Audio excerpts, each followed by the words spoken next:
As part of CUNY's Women's Conference Week, we are having some very intentional conversations around supporting women at every level and learning from each other. And so we are thrilled to bring you an incredibly accomplished panel today. I am joined by several members of CUNY's Board of Trustees, women who have excelled in many different areas, from government to the corporate world and nonprofit leadership. And all of them care deeply about education and helping other women. So thank you so much to all of you for being here for this important conversation, I think.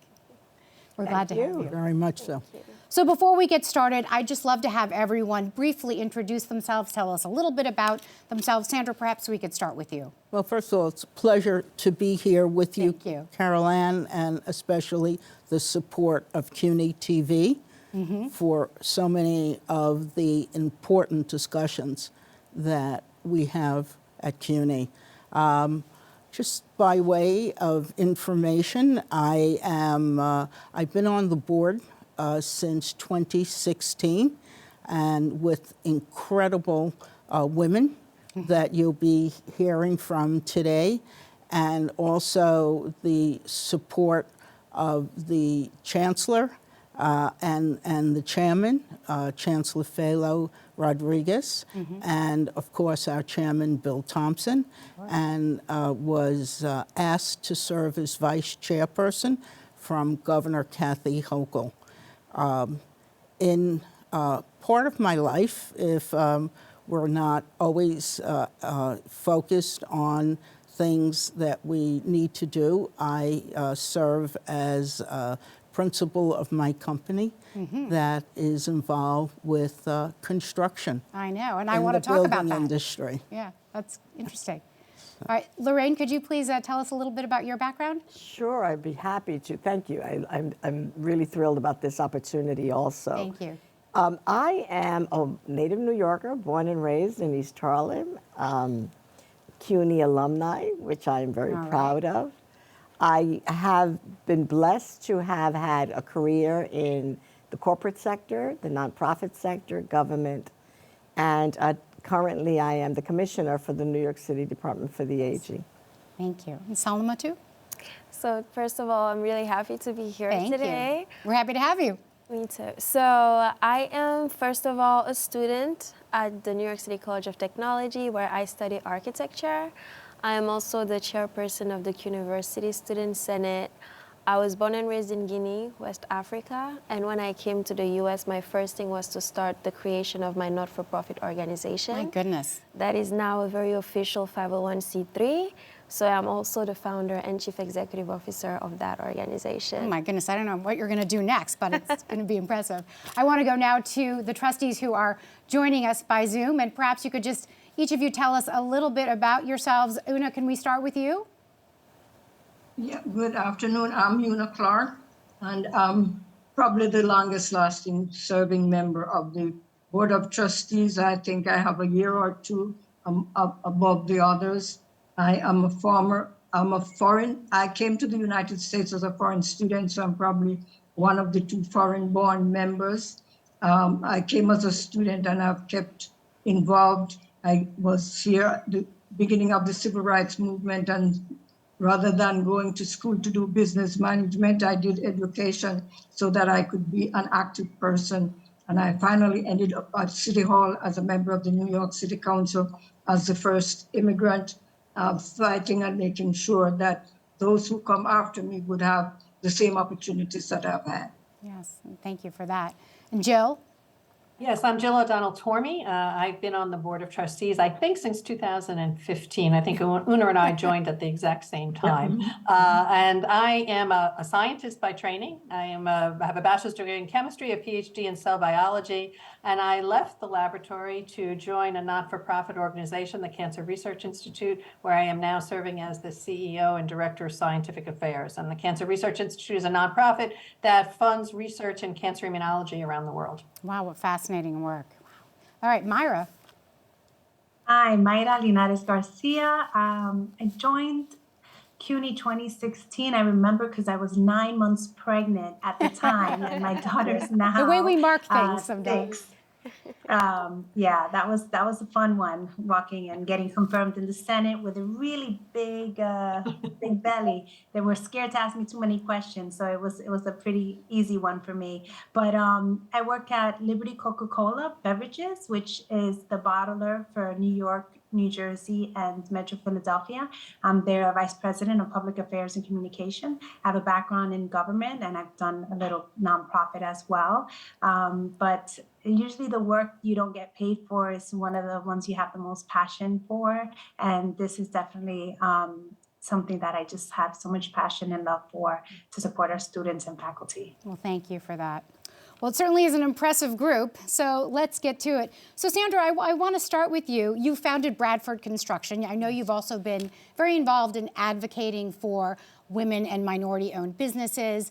You also, I believe, co-founded the Women Builders Council, and you said it was all about breaking the concrete ceiling. So I'd love to hear a little bit about that journey, because I do think that construction management is something that people think of as very male-dominated. To reflect back and to see where we are with women in the building industry, just by way of statistics, there are approximately 10 million industry folks in the construction industry, and less than 1 million are women. Wow. Wow. That's really quite staggering. And so we have a great deal to do, as we heard.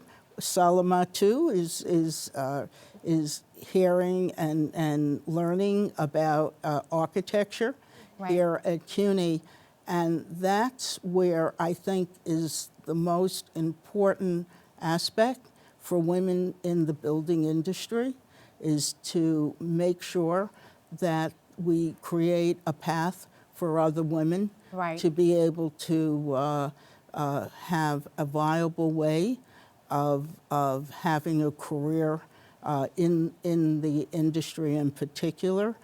A lot has to do with the education we have here at CUNY, STEM programs, engineering programs, architectural programs, and we're seeing more women coming on board to take classes that will give them the leverage to be able to have opportunities that are out in our industry.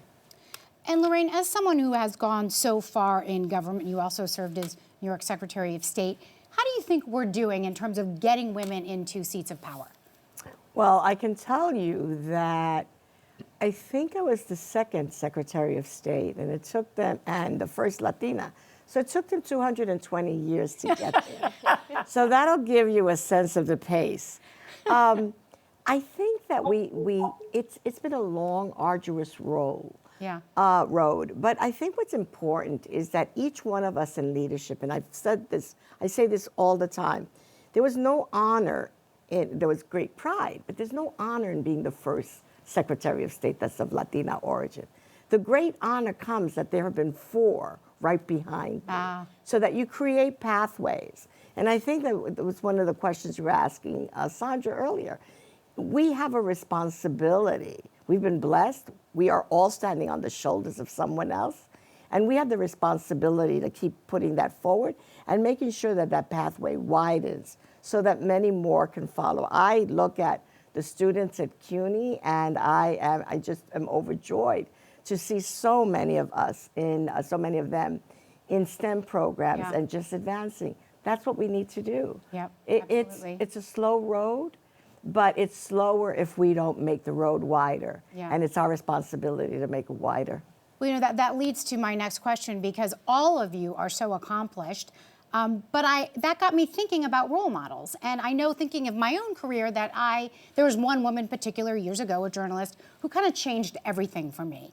And so I wonder about how you feel on the importance of role models, particularly for women. Maybe we could bring in one of our trustees who's joining us remotely on this question about mentors and role models. Anyone have a thought on that?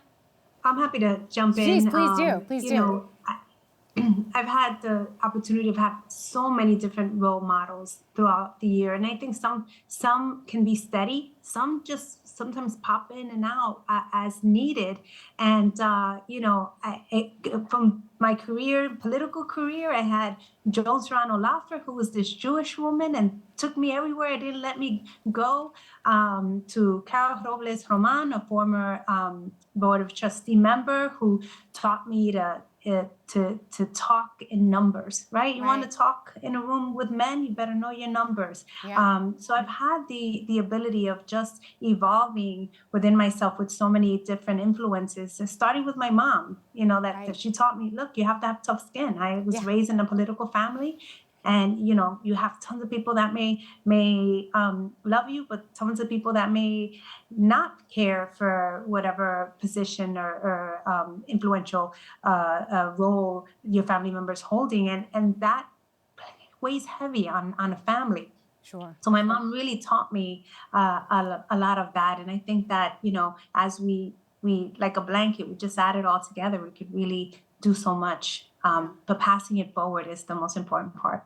Salimatou, talking about mentors, I mean, you're such an accomplished student leader, but what would you say to young women about how you find that first mentor? How do you do it?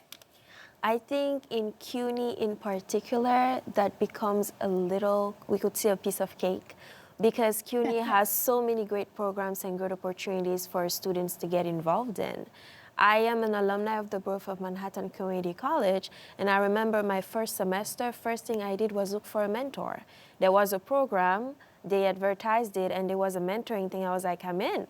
I met my mentor, and that's how I got my first information about the college, and I learned about the wide opportunities available. And from there, I just started flying. So CUNY does have the programs and the opportunities where students can connect with each other. But when you start taking advantage of that, you start meeting more people. You start understanding the values of your professors, the people in leadership that you're working on, and everybody starts feeding off of each other. Yeah, and it's so important to take that first step. Exactly. So all of you as trustees of CUNY are obviously devoted to education issues. Una, I wonder from your perspective what you feel is sort of among the most pressing issues facing higher education right now, and particularly for women. Una, I was wondering if maybe you'd want to answer that. I think that there are many opportunities, and women ought to be brave enough to say, I can do this and I will do this.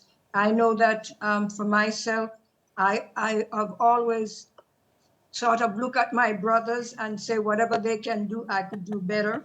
So that I have always felt that women have the same opportunity to compete and to do as well as men can do. So I am not afraid to break the glass ceiling if I think that there is something that needs to be done. Well, thank you for that. Jill, a question for you regarding science. We know that historically women have been underrepresented in some of the STEM areas. How do you feel we're doing now? Are we making progress, and are we making progress quickly? I think we're definitely making progress. I look back at time when I was in college. I mean, after my freshman year, I was, a chemistry major, and I was the only woman in all my classes. And that I think has totally changed. I mean, we fund young researchers. We fund researchers now that have their PhDs. And we see probably a good 50-50 mix of men and women applying for postdoctoral fellowships. I think, I think it's slowly, that's 40 years from me being in college to where we are now. So maybe it's not as fast as we'd like, but I think there's definitely many, many more women going into the STEM fields. And I think it starts at the very youngest age. And I think there's many more opportunities. And, I look back on my own education. I went to an all-girls Catholic school from the time I was in kindergarten. So I never had a man in my class until I went to college. And I think that instills a certain confidence in you. And I think that has made a real difference in my career. Having that, I never felt there was anything I couldn't do. So there was never a blockage in my mind. And I think having that confidence in yourself and raising your hand and saying, I'll do this, much like Una said, I feel I could do anything a man could do. And that was never a barrier to me. And I think the more we can instill that in the younger possible, I think that's where, we'll see faster progress. And I think more progress will happen now than ever before. I think we're seeing more and more women going into what would traditionally been male-dominated fields. Right. Well, thank you for that. And yeah, absolutely young, right? We have to get to girls young so that they have that confidence in those early days. So another question I have for all of you, and I can't help but be curious about it, but what motivated you to want to become trustees? And did CUNY play a specific role in your careers somehow?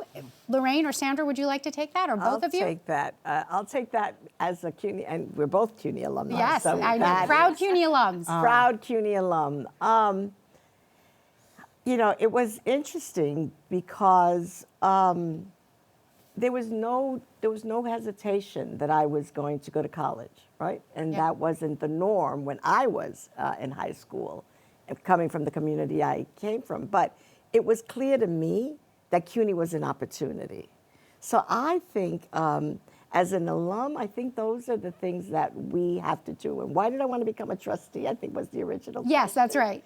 The original question was because CUNY gave me so much. I learned at CUNY. CUNY was very supportive of me in some very challenging times. And CUNY helped my family also in a lot of ways.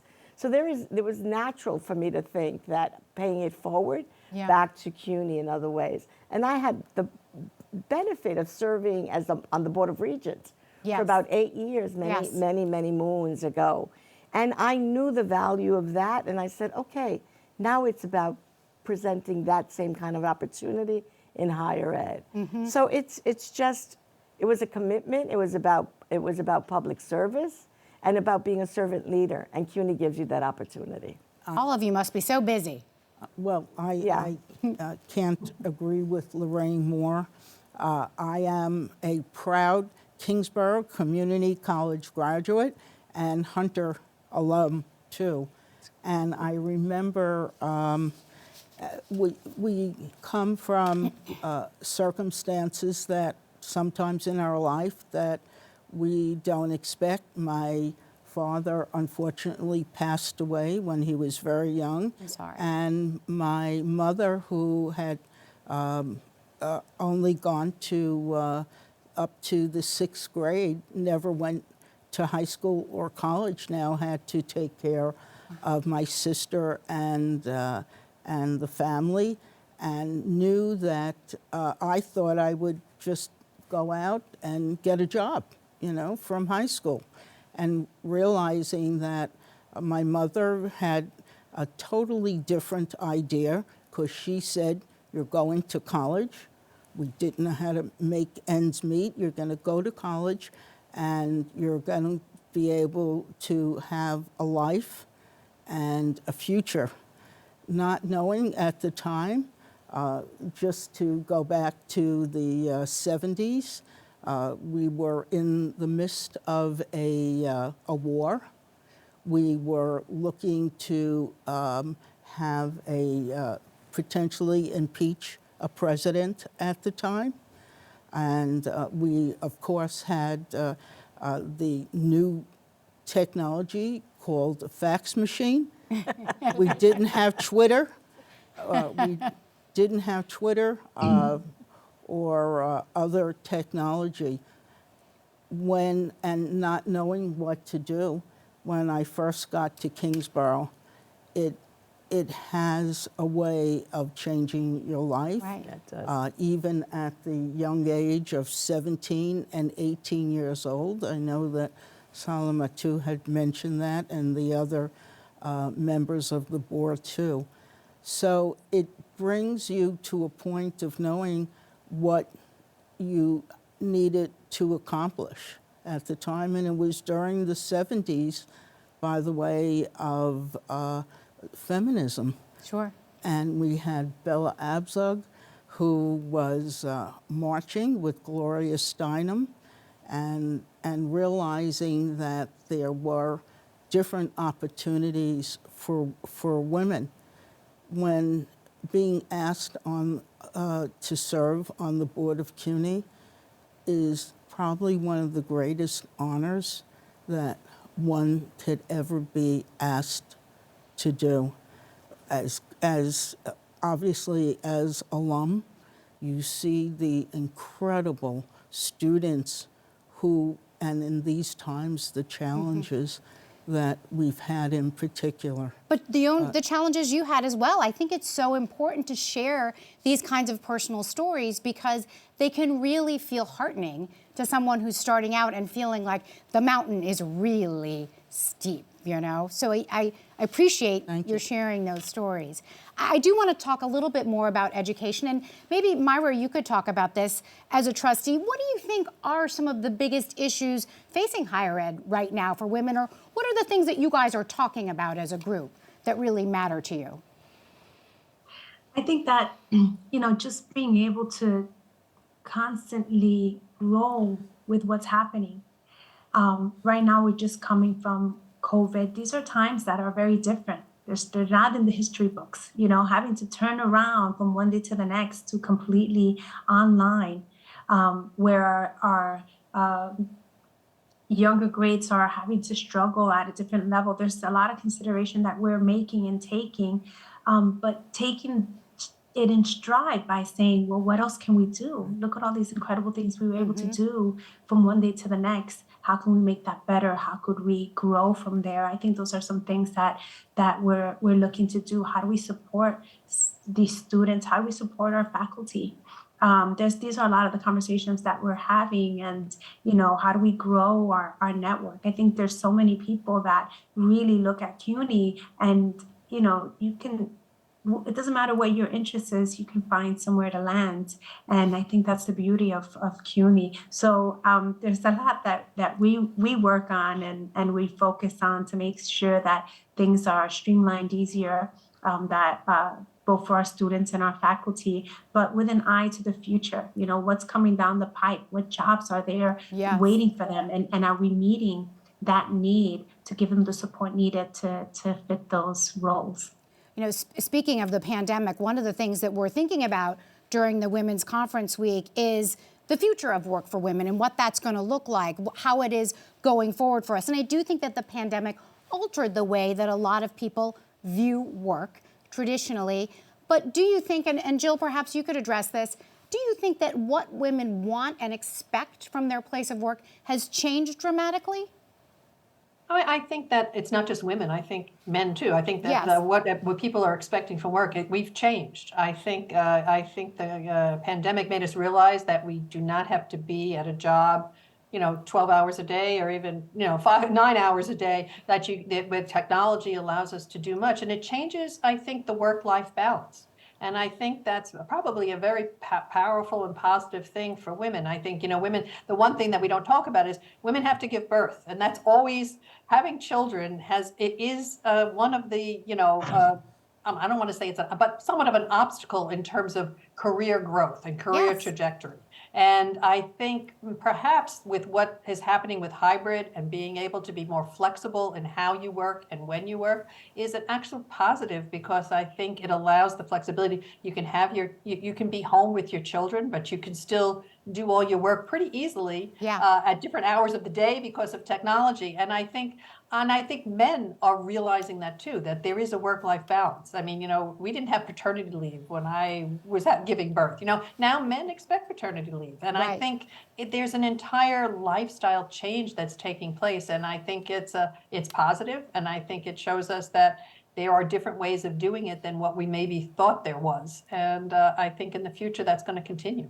And maybe that also creates more parity between men and women who are seeking the same quality of life and work. Yes. Who knows? Yes, very much. I think that's right. One of the things that I did in preparing for our conversation today was to take a look back at McKinsey's Women in the Workplace study from last year, which I'm always really sort of interested to see. And while it's clear that women have made a huge amount of progress, some of the numbers are really still startling, particularly when you get to senior leadership in corporate America. So the report said that only 1 in 4 C-suite leaders is a woman, and only 1 in 20 is a woman of color. So where is the breakdown? What do you guys think? Would anyone here like to jump in on that one? And I'd love to have more than one person comment on this if you'd like. I think that there's structural bias, and we have to confront the fact that there's structural bias. I think about the way men get to the C-suite. It's usually through collegial relationships. So if there's a pipeline, then that is going to become a possibility. Right. But if there is not this pipeline that's cultivated, particularly with women, you will see that it's not going to be possible. And then, you know, you can see in the tumultuous time that we live in, the structural biases Yes. that we are things that I thought we were over, and how they're coming back with a vengeance.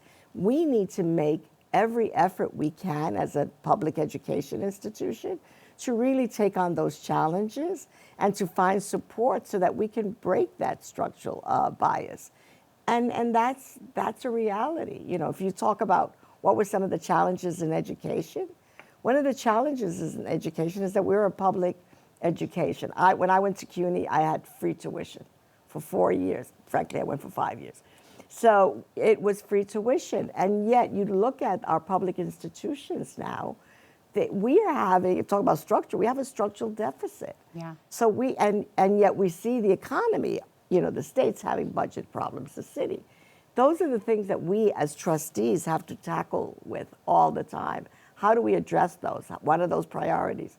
But more importantly, how do we not fall backward Yes. so that women can keep advancing, so that our female students who are on the leadership path can have those opportunities. It is this constant looking at the human dimension, the public financing dimension, but also, as Mayra said, the future dimension. Right. Are we creating the right pipelines so that people can be where they need to be? Yes. Because a community with a voice at the C-suite is a community that is empowered. So women have to be in those C-suites. Yes. Women of color have to be in those C-suites. Well said.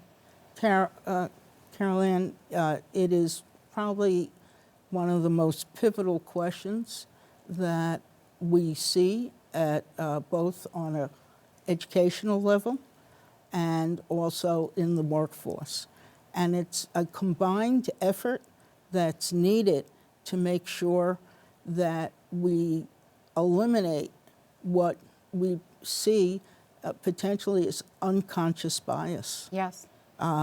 We see it in our building industry as much as we are looking, and we so much need women in the building industry. We have a very high level of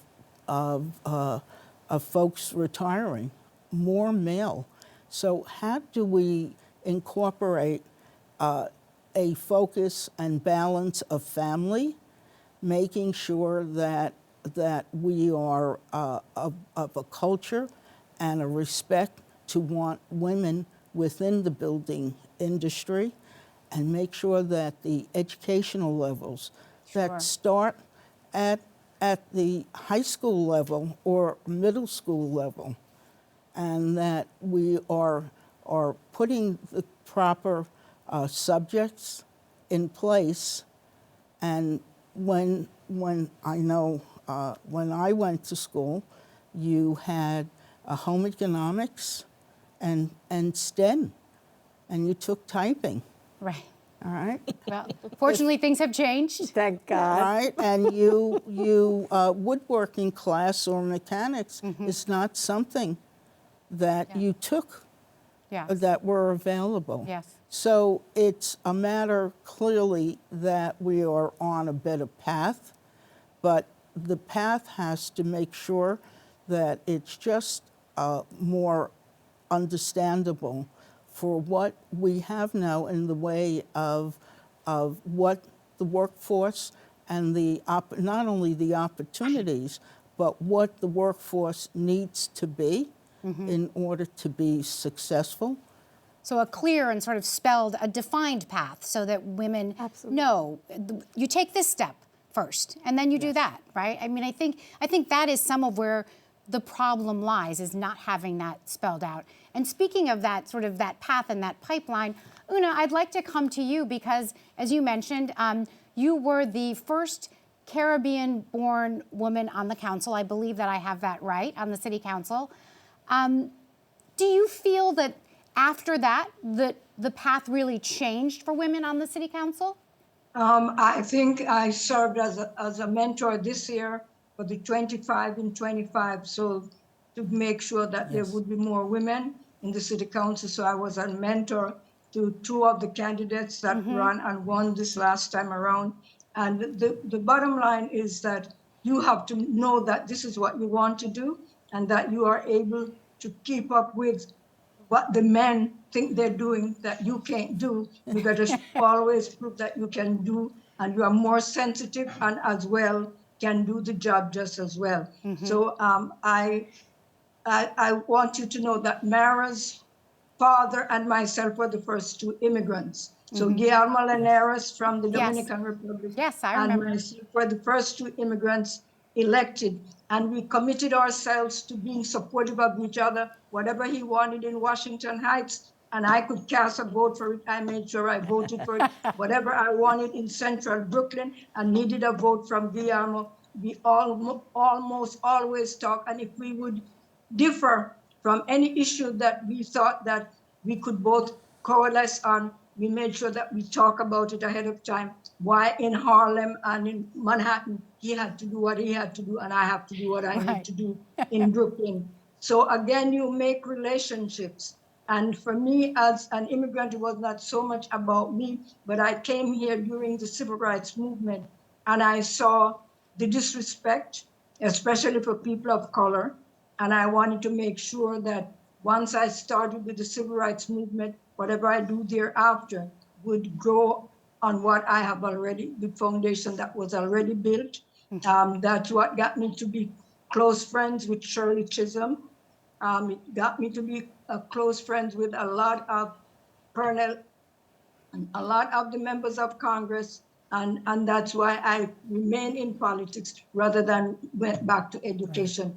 I am an early childhood person, and that's really one of the reasons I became a trustee, because I was a mayoral appointee, and the mayor wanted to start the 3K program, and he discussed how that would be done. And so as an appointee, I made sure that I carried the message that the earlier you get young people in education, especially the disadvantaged, that you give them an advantage at an early age. Yes, so absolutely. I am, as an immigrant, I always think of for whom do I make a pathway?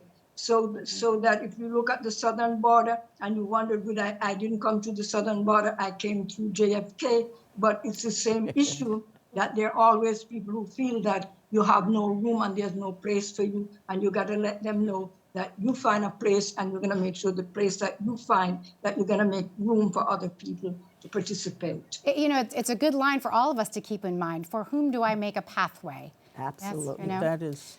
Salimatou, how do you feel hearing all of these women talk about both their journeys and the obstacles that remain? How do you feel about your own future?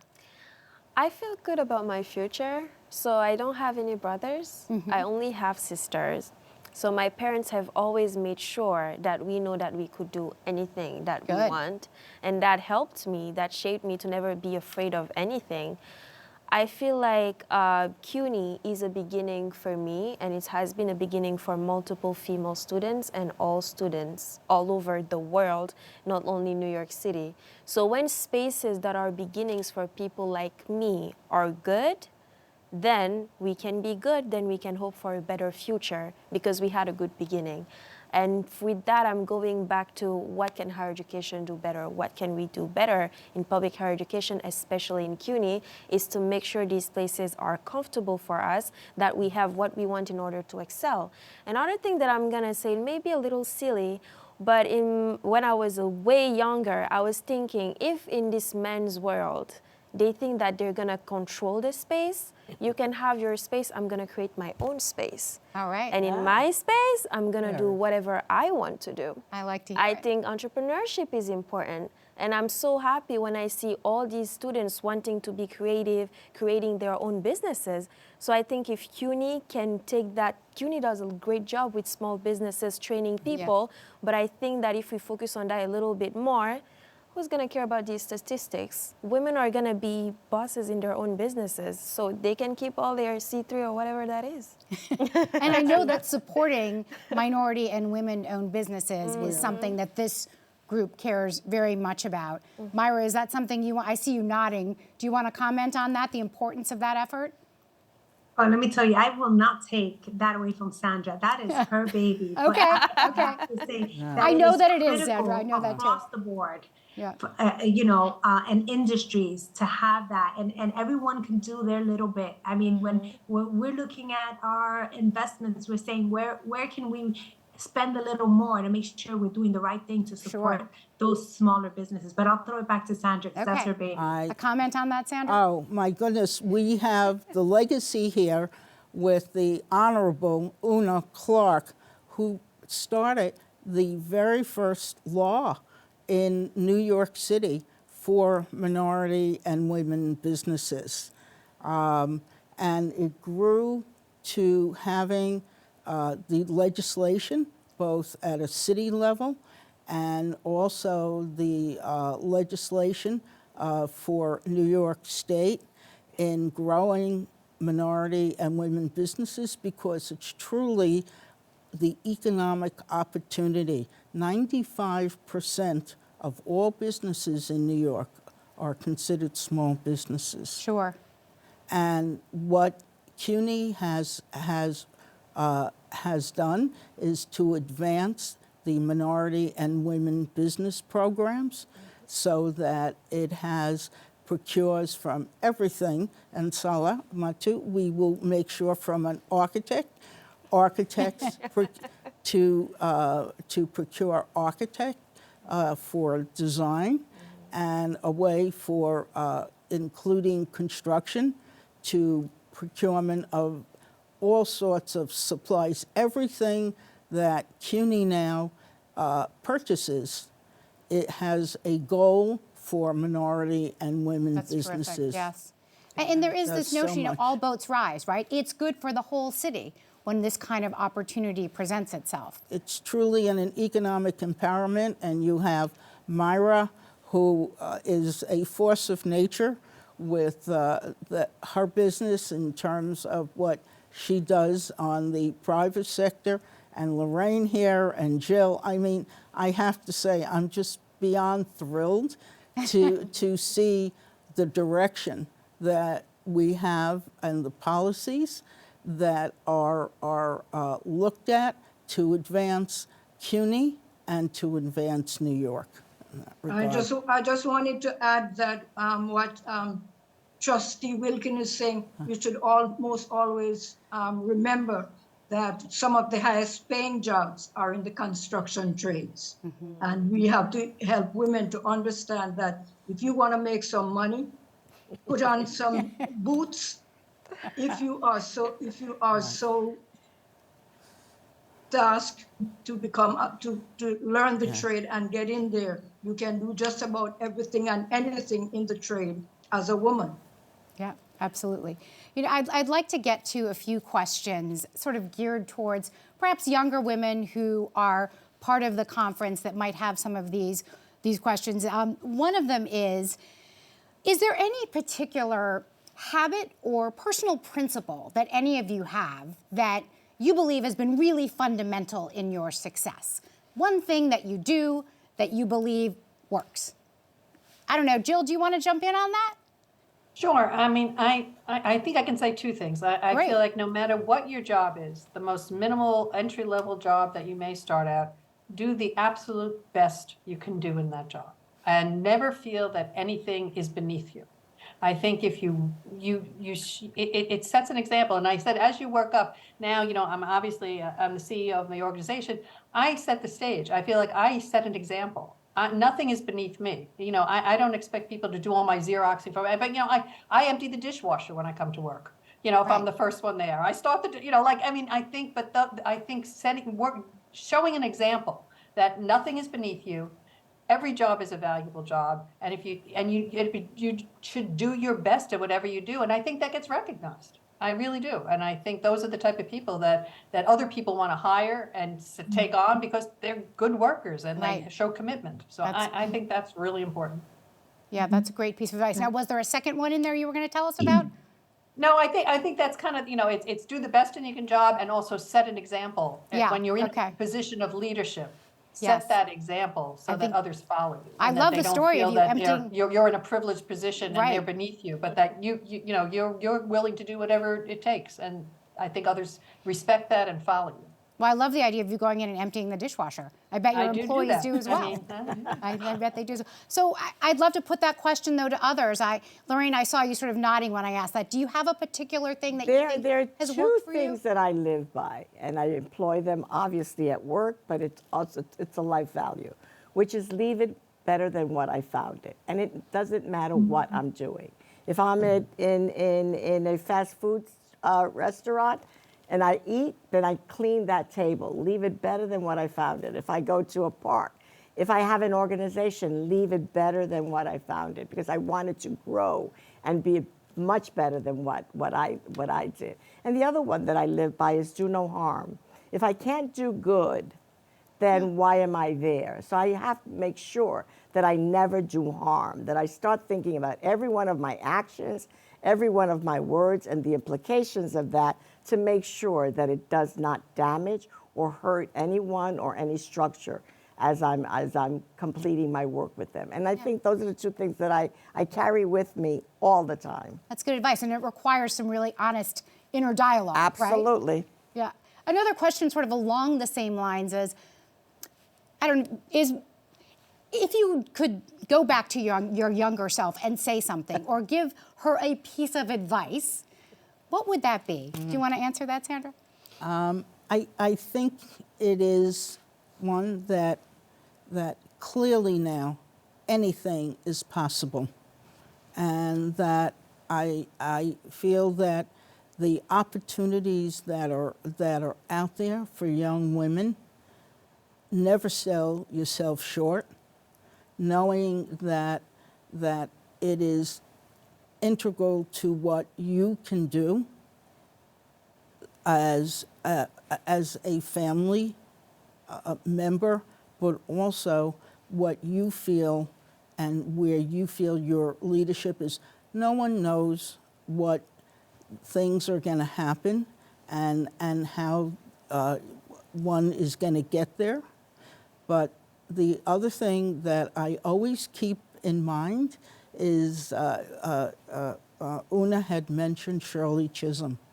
Well, Shirley Chisholm, besides running for president and a CUNY grad, always keep in mind when she said, when they don't give you a seat at the table, bring a folding chair. Yeah. Yeah. And that is so much of what the leadership and what you should feel, that you're responsible and you're entitled to be there. Right. Una, I want to put that question to you as well. If you could go back and give your younger self a piece of advice, something you wish you knew then, what would it be? Let me see. I wish I knew that going to the South during the Civil Rights Movement, that I would have been called names. And I always say to people, where I come from, there is no such people called nigger. Where I come from, everybody almost always in the block looks like me. And so I would say to myself now, the risks that you took then, it's God's grace that brought you out of it. You could have been someplace else, 6 foot down, not knowing that what you were doing was not what was called for, but in any way it helped me to grow and to understand what America is all about and how you make sure that the contribution you make is significant. And it's out of that I learned, never be late. Never be late. Always be on time, whatever you Yes. do, and make sure that whatever you do, that you do it with a clear conscience, and that whatever you do, you have no regrets, that you've done it, that it helps somebody else, that it's not about you, it's about us. I tell everybody in my community, what I do is not about me, it's about us. And if you Yes. don't want to participate to be part of us, then you are on the outside of everything else. Participate and make sure that whatever contribution you make is a contribution that everybody can share in. And I probably didn't tell you, my daughter succeeded me in public office, and I had to tell her several times, I said, this is a rough business that you're getting into, and if you're not gonna be able to do the work, don't get in it, because it's work, and you gotta be able to wake up 5 o'clock in the morning and come back home 10 o'clock at night and not complain about it, because that's a life that you choose for yourself. Yes. So whatever life you choose for yourself, make sure you're committed to it. Yes. Well, thank you for putting that in perspective. And for the record, my mother used to always say, if you're on time, you're late. So, yeah. So, Mayra, I do love this sort of advice question. You have a lot of expertise in communications. So, and I think that communications and sort of the way that we present ourselves, particularly for young women starting out, is so fundamental and can be a game changer. So is there something that you would say on that front? You know, when it comes to communication, what I've learned, both in the business I am in and any issue that I've been passionate about, it's how you communicate is critical to getting to a goal. But how is that goal beneficial to the interests of who you're communicating? Right. So I think that's just something to think about. And for young women, as they're looking to get into whatever it is that you're doing, you know, find whatever your goal is, whether it's an organization or a cause, to bring people together on that cause is finding a way of communicating that goal in a way that that personal interest is going to connect to. So if I'm thinking corporate and I want to support a nonprofit organization, I have to show them why supporting this nonprofit organization is so important to our bottom line and so important to our growth, and being able to still have a common thread, but finding different threads that will tie us together to that goal. The other thing I'd just love to share is that, you know, it's a tough business out there, and sometimes you're not gonna have the easiest road. And we have so many people to lean on, push through, and understand that today's bad day it's just helping you for tomorrow's sunny day. That you can do whatever it is that you want to do. Be well read, understand, be compassionate. When you have the opportunity to be in leadership, be vulnerable. So that you can show that vulnerability to the people that are working beneath you, so that they don't feel that they can't ask a question, that they can learn more from you. And those are just some of the things that have helped me in my career in terms of working with several different groups and several different groups of interest, whether it's on the business, community, or government side, and being able to tie it back together. That's interesting that you brought up the word vulnerable, because I think that there have been times, right, that we would have said we wouldn't associate the word vulnerable with success. But I think our notion, our understanding of that is really changing, because we value a sense of authenticity now in a way that we didn't before. Right. Would you agree with that? Absolutely. And so what do you think then is important for women to remember about that? I mean, how much authenticity should they be bringing to the job? If you don't bring your authentic self to the job, that other person is not sustainable. You can't sustain that other person for too long. So it is so much better to bring your authentic self. Just be who you are. Be who you are and struggle with that. And when I say leave it better than what you found it, that includes you. That's organizations, but that's also you. So if I'm here, I want to be a better wherever I'm going to go next. And so just remember that authenticity, especially in the business, you know, that Mayra, Una, and all of us, you know, sort of touch a little bit, is politics. You have to be your word. That's what distinguishes a great political leader than from other people who hold the office. Una is her word. Una tells you, I'm going to do that, she's going to do that. You know, it's a promise made, a promise kept. And being your word is one of the most essential things. Particularly, I think it distinguishes women from men.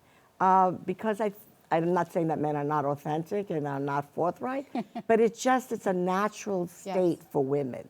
And I think that is the greatest value you bring to any organization. Yeah, we lean in a different way. We lean in a very different way. Yes, yes. In the building industry, it is so much involved with not only the day-to-day tasks, but it's all about the people who are there who can successfully build. And you often see women taking on the role of making sure that the people that are on the team become heard, and that their understanding of what their needs are. And we see that with the younger women, the younger engineers, the younger project managers that are coming about. They take on a different kind of attitude and culture that they bring to the jobs. And it is so impactful because it is getting to work sometimes in the field, in weather conditions that are very difficult, or safety issues. But if you have an understanding of what that is for that person to do that job and to be more respectful of it, it becomes a more successful project. We're continuing to see that and able to rely on that more. Sure. You know, Salimatou, we've been hearing from all these women who are further along in their careers than you about sort of what they have done well or what their sort of principles are that they stand by. But you've done so much already. You came to CUNY as a first-generation student. Now you're a trustee. So how did you do that? I mean, what are the things that you really abide by to reach that level of success? Everything they're talking about, which is very funny to listen to. I wonderful. have learned about the power of being very authentic.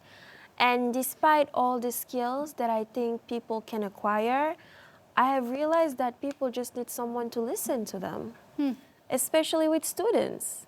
They need someone to help them feel included, and they need someone to open the doors for them to make their dreams happen. And that's what the different challenges that I have met in my student leadership journey brought me to understand. You have the skills, great. You know how to talk to them, great. But they just need you to listen. So just sit down with them, hear them out, and see how you can help them navigate. So me becoming a trustee was kind of the pinnacle of all of this, because on the board, working with so many great people, Sure. representing great people from the student population, you have to answer their needs, but you also have to listen for the things you don't necessarily know. So how do you find that bridge? And how do you bring all these things together to make sure you are successful and the people that you represent are also successful, while you do not hinder on the space you just entered to? Because like she said, leave it better than you found it. And we're not here to destroy it either. So it was very interesting. So listening, I would say, being and staying authentic. And one thing I always say is making sure that when you're alone in your room and no one is watching, you're happy about yourself. Feel like Well, that is some good advice. you're happy with yourself. No one is looking at you. There are no cameras. There's no one looking. There's no one speaking. It's just you and yourself. Are you able to look in the mirror and be like, I did what I could do. I did my best. And this is just what I could do. Wow. And I was able to please my sense of doing good for people. Because you can never be perfect, but you can avoid moments where you feel really shameful about some really bad decisions that you made. And we all make bad decisions periodically, We but do. yes, being honest with ourselves about them. Yes. I just have to follow up quickly on this. What do you hope you accomplish as a trustee? What is your #1 goal? My number one goal is to make sure the students know what a trustee is. The students great know answer. what a trustee is, and the students know the resource that is available to them. I want the trustees to become closer to them, to have these conversations, Sure. and be able to interact with students in a way that is not necessarily political. Because even the students who know about the trustees think it's only political. I can only speak with these people about policies. But these are CUNY alums. These are industry professionals. These are people that are doing things that we also want to do. So how can we approach them, and how can we make this separation between, okay, there are the policy side, but there is also this humane side. Sure.